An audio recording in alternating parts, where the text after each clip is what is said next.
Conservative New Media viewers, JLin fans around the world, Charlotte Hornets fans around the world, what's up? It's me, PFE, Paul F. Villarreal, the NBA expert. We're here to discuss Charlotte's 117-95 victory tonight over the Indiana Pacers in Indianapolis, Indiana.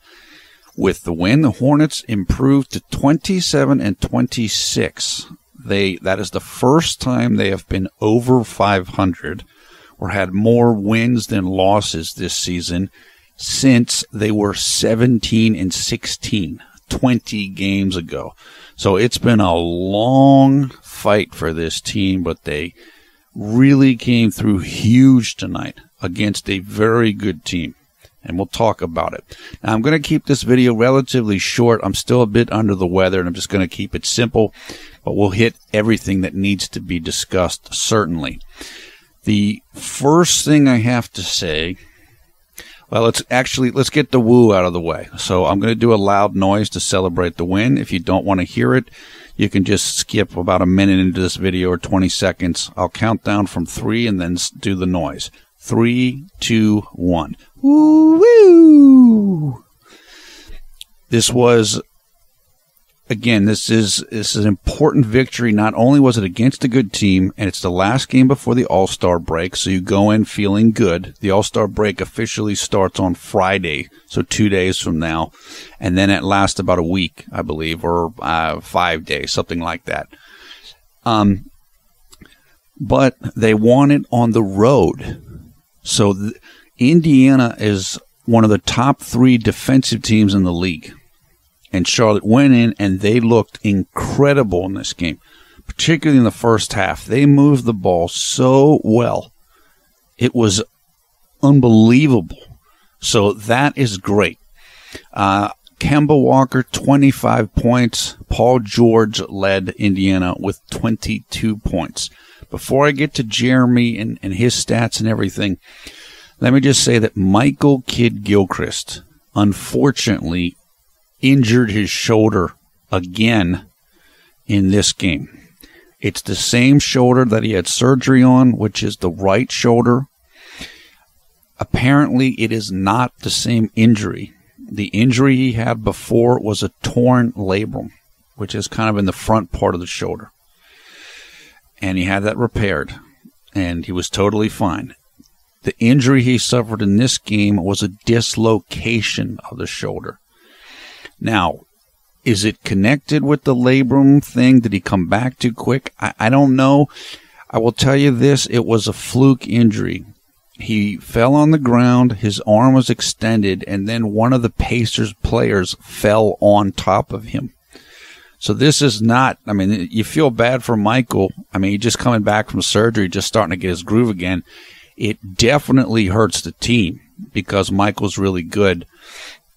What I will tell you, I don't know what the timetable is going to be in terms of when he's going to be ready to go. I would say probably a minimum of 3 weeks, 4 weeks minimum. And we'll see if there's any complications because of his arm coming back from the surgery. What this means is that the rotation will go back to what it was before, most likely. And that means JLin is probably going to play a lot more, and he's probably going to play down the stretch of games. So if you're a JLin fan, I guess that's kind of the silver lining or whatever. But obviously nobody wants Michael Kidd-Gilchrist to get hurt. This team was almost at full strength without Jefferson right on the horizon of coming back. So it's really bad timing. Just feel bad for him, feel bad for the team, and it's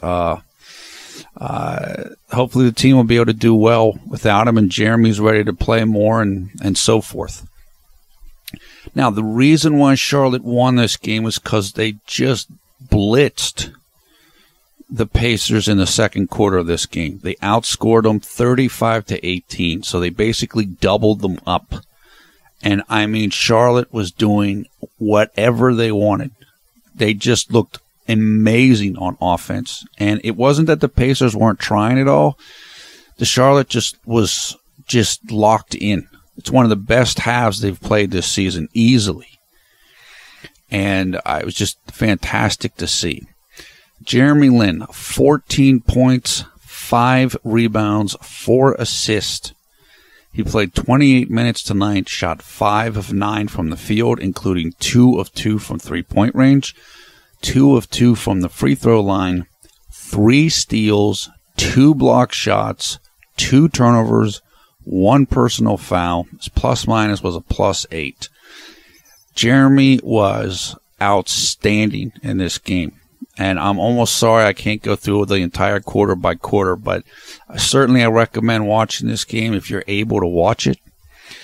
The 3 steals and the 2 blocks gives you an idea of what he was doing on defense.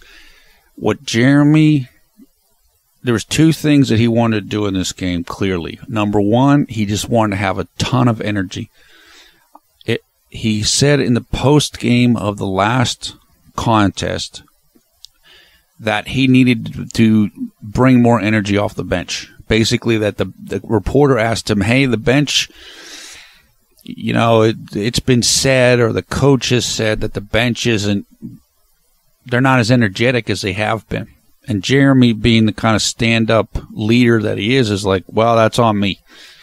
I've got to bring more energy. If I bring more energy, the bench will play with more energy, which is true. Well, tonight he put out full energy. So he came with more energy. And the second thing, which is tied with that more energy, is he was pushing the ball on offense as much as he could. Running against the Pacers every single opportunity he got. And it ended up in some really terrific plays. But obviously he had a bunch of energy on defense as well with the steals and the blocks. I thought he played tonight perfectly, really, honestly. I mean, he was everywhere doing everything and doing it with pace. And he played his role superbly in this game. He really, really did. And as I said, he will be getting more minutes with Michael Kidd-Gilchrist out. I'm sure they'll go back to what they were doing before, which is P.J. Hairston starts, and JLin's most nights is going to end up finishing. And hopefully he can just continue to do what he did tonight, because it worked brilliantly.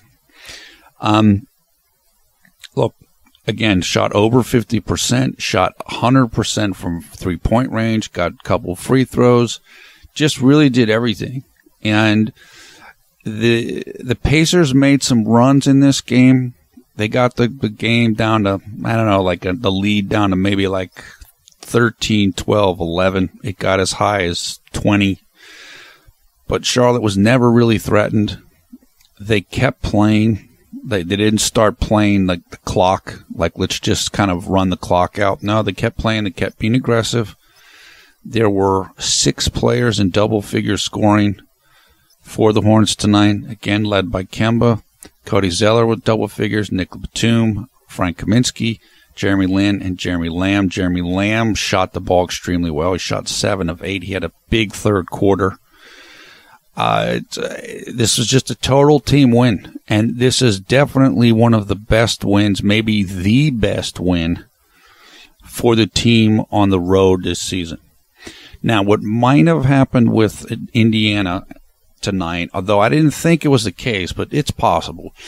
What happens is sometimes the game before the All-Star break, guys don't play as hard. It's almost like they're already on break. I personally thought Indiana played pretty hard in this game. They just weren't ready for how intense and fast Charlotte was going to play. So I'm kind of a little bit hesitant to make that excuse for the Pacers. They looked like they wanted to play, or they were trying. They just got blown off the floor, basically. So when the Hornets play like this, they can play with anybody.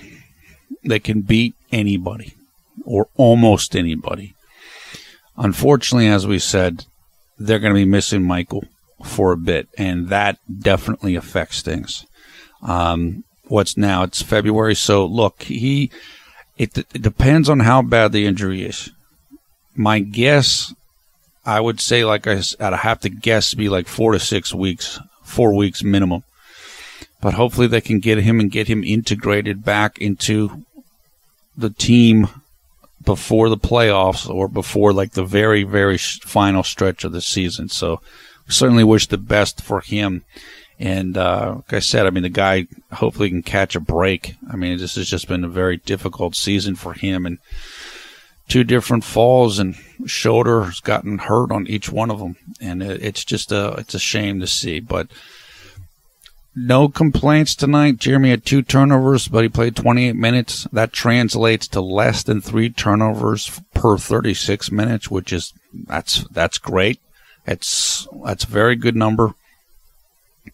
Rebounding, passing the ball, he had just 2 really, really nice passes. One to Frank Kaminsky. He kind of left the ball, like Jeremy wasn't running in front of Frank, and he just kind of left the ball hanging for Frank in the air. Frank grabs it, 2-handed dunk in transition. I mean, this was some of Jeremy at his best tonight. Really looked good in this game. And we certainly like seeing him shoot the ball well, and particularly shooting it well from 3. So I just thought his energy looked great. His legs on his jump shots looked good. And look, it was last year right around this time when Jeremy really turned up the volume on his game. And he came back from the All-Star break and just was fantastic from that point on until the rest of the season. So hopefully we're going to see the same thing this year, and the team's going to need him. They're going to need him with Michael down. I mean, they would have needed him with Michael healthy. Now they're definitely going to need him with Michael down. Hopefully Al Jefferson will be ready to go soon after the All-Star break. I think the team they're definitely hopeful that that's going to be the case. I think that's probably about the time frame when Al's going to be coming back from his knee surgery procedure. So, look, just an excellent night. Finally, the team is over 500 again. It's just been like fighting uphill for weeks now, and they were able to get it done, and it's just terrific. As of this moment, right this second while I make this video, Charlotte is tied with the Detroit Pistons for the 8th and final playoff spot in the East. Both teams are 27 and 26. However, Detroit is playing right now. They are just about to go into the 4th quarter, and they are losing by 4 points. If Detroit loses that game, that means Charlotte is the 8th seed in the playoffs if the playoffs begun tonight and Detroit loses. So it's just great to be back in the playoff picture. It's great to be back over 500. It's awesome to see Jeremy playing really well in this game. And once again, we hope that Michael can come back as soon as possible, and hopefully the injury is not complicated with the other procedure that he had on his shoulder not too long ago, which, as I mentioned earlier, was a torn labrum that was repaired. So that is about it. Again, I'm just going to keep it short. I hope you guys had as much fun as I did watching this game. It was a lot of fun to watch. I mean, like I said, this is some of the best offense that Charlotte has played this season, without question, particularly in that first half. I mean, they were just like floating on air. It was pretty amazing to watch. So, thumbs up, thumbs down, your comments below. Thanks to Gary Chen of the Jeremy Only Lin Garden fan group for the artwork you're looking at right now. Gary is an artist and blogger in Taiwan. You can learn more about Gary and Jeremy Only Lin Garden if you follow the information in the video description below the video player. Let me just say this also. So this is the final game before the All-Star break. That means no games. I'm looking at the schedule right now. The next game will take place after the All-Star break on Friday, February 19th. So that's 9 days away from today. That game will be at Milwaukee, so against the Milwaukee Bucks in Milwaukee, Wisconsin. and it will take place at 8 p.m. Eastern Time on Friday, February 19th here in the United States, which means the game will take place on Saturday, February 20th at 9 a.m. in the morning in Taipei, Taiwan, and throughout China. The Hornets, this was the first game tonight on a 6-game road trip. Okay, so they're on a long road trip here, and they need to win so that they can at least stay around 500 while they're out on the road. Milwaukee is a talented team, but they're a beatable team. They are good at home, though. They are good at home. Sometimes you can catch teams when the first game after the All-Star break. I don't know if that is the case for Milwaukee, but if it is, that might work, because just like guys are kind of mentally check out early before All-Star break sometimes, they also sometimes mentally don't check in early on the other side of the All-Star break. So perhaps Charlotte can go in there and get kind of just get out of there with a win without Milwaukee being like fully into it. That'll be game number 2 of the 6-game road trip. Like I said, let's just try to get through this road trip. If you can go back home to Charlotte and you're like at around 500, that would be fantastic. So, you know, get a 3-3 road trip, something like that, that'd be good. Milwaukee can be the second of the 3 wins or more. So we'll find out what happens. But again, 9 days from tonight. In the video description also, you will find information for highlights of this game. Finally, there you will see information about how you can join the Conservative New Media Facebook group and how you can come and follow us on Twitter as well. Once again, I am PFE Paul F. Villarreal, the NBA expert. Thanks a lot for watching Conservative New Media. We strive to be the #1 JLin YouTube fan channel. Just a fun game. I love the way Jeremy played in this game. He just seemed like he was having a good time. The team looked like they were having fun. I mean, Jeremy looked really carefree in this game. Just playing, not thinking, just playing and having a good time and just rolling in this game. So whatever he did to get his mind right between last game and this game certainly worked. And one of the other things he said in the post game of the last game was he said he hadn't played well in 3 straight games. Well, that's over, because tonight was definitely very good playing from him. I know the PERs will be going up after tonight.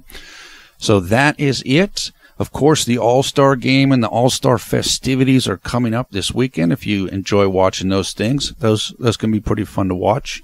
3-point shooting, slam dunk contest, the All-Star game itself, skills challenge, so forth. Hope everybody's having a great night, a great day wherever you are around the world. We will talk to you again soon. It's going to be in 9 days or so, I would imagine, unless something happens for Jeremy and the team between now and then. But take care of yourself. If you're in the Northern Hemisphere, stay warm, because it's going to be cold this weekend if you're in the Northeast like I am. If you're in the Southern Hemisphere, hope you're enjoying the sun and the fun and the summer beaches and the summer sun. We will talk to you again in 9 days as the Charlotte Hornets take on the Milwaukee Bucks from Milwaukee, Wisconsin.